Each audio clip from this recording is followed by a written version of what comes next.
Next, we have a gentleman, Tony Gonzalez. He's going to share his story with us. We hear a lot about the troubles associated with opioids. We want to make sure that you all understand that there's hope, and Tony's going to share that story with us.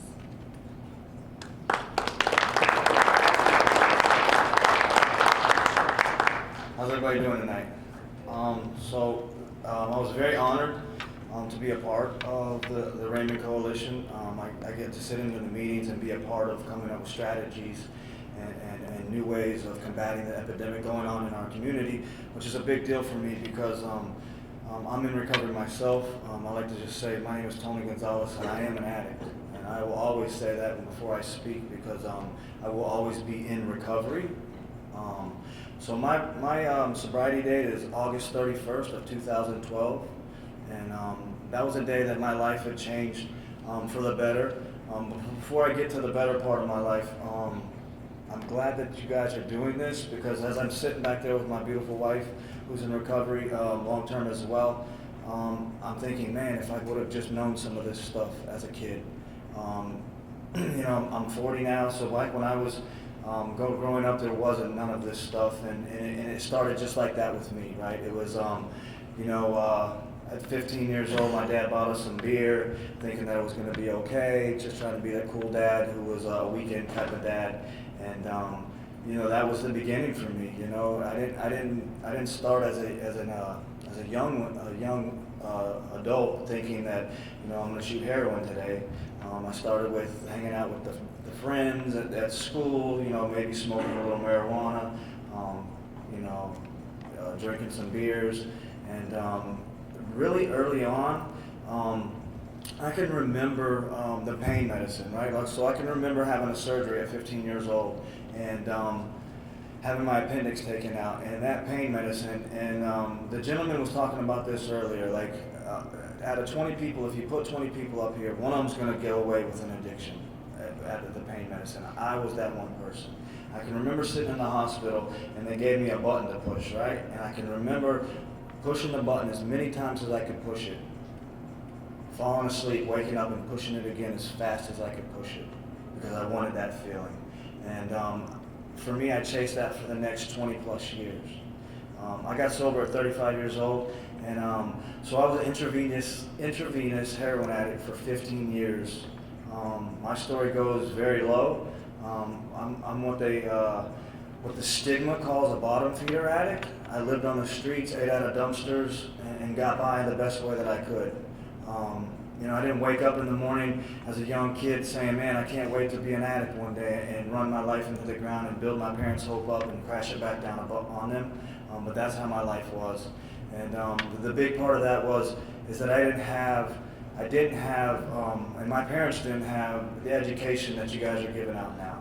They didn't have it. So, being able to take the medicine that I found in my parents after this, that I found in my parents' medicine cabinet, which was so freely there for me, like, not being there, like, that might have helped me. Who knows? You know what I mean? It might not have, but it might have. And at this day and age, everything that we are doing to fight this epidemic at the youngest age that we can get it is the best thing that we can be doing. So now let's go. So that's a little bit of sadness, right? We had some sadness tonight. I want to give you guys hugs when I leave here because, yeah, and I have a brand new little girl. So this is a big deal for me. August 31st, 2012, one of my multiple times going into detox, because that's where I could go. I was one of those state-funded kids where I didn't have insurances and stuff like that. I had this ability to take myself to a state-funded detox and tell them I was suicidal because I knew that that's where they would take me off the street and get me help.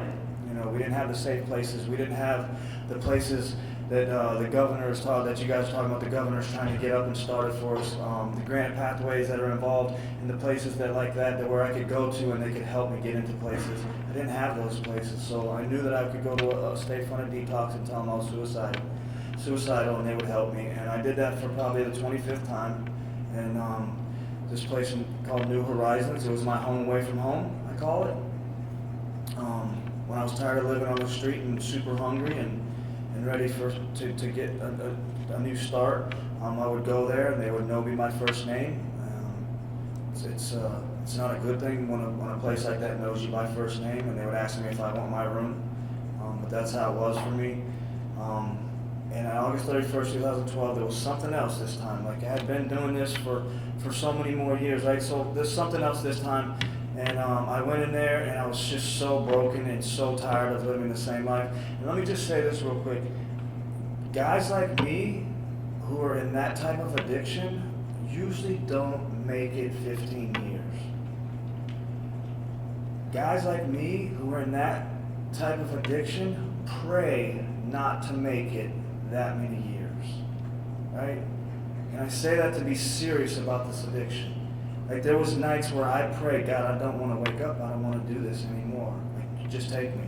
I'm ready to go, right? Because that's where I was. Like this is a serious thing. Like, nobody wants to be in it. We don't want to be in this addiction, right?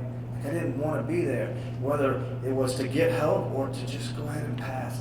Either way, I was okay. The misery was that great, right? So for me, going into this place, I was so broken this time that I was willing to try anything, right? And so I did, you know?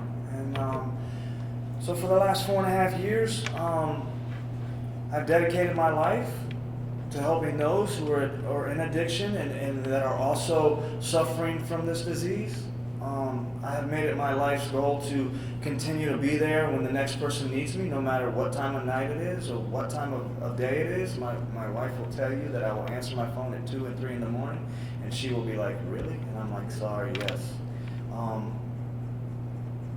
Because for me to be living today is really a gift.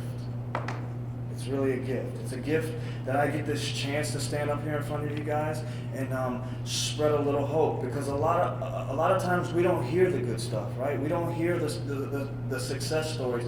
We hear about the 144 overdoses, you know, every year that are happening, or every day in the United States. 144 overdoses daily. Right? We don't hear about the success stories. We don't hear about the people who were living on the street, eating out of dumpsters, shooting heroin, and now they have a beautiful home in Florida and a beautiful wife and a 1-year-old little daughter and one on the way and a career and like good credit. It's a big deal for me, right? It's a big deal for me. And like living the American dream. We don't hear about that. But it all starts with what Celeste and the rest of the coalition are doing with like getting the message out there, allowing you and the children and the youth to know that there's help and there's ways around it and that this is no joke, right? So yeah, I have a pretty good life today, right? But the best part of my life today is being able to do this, right? It's being able to share my experience, strength, and hope with someone else.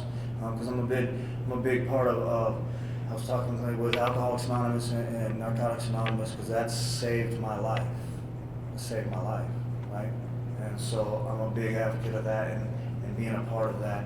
And, you know, if I can give you guys nothing and you can take nothing else from me tonight as I'm standing up here, just know that I like to say this and I hear it all the time. And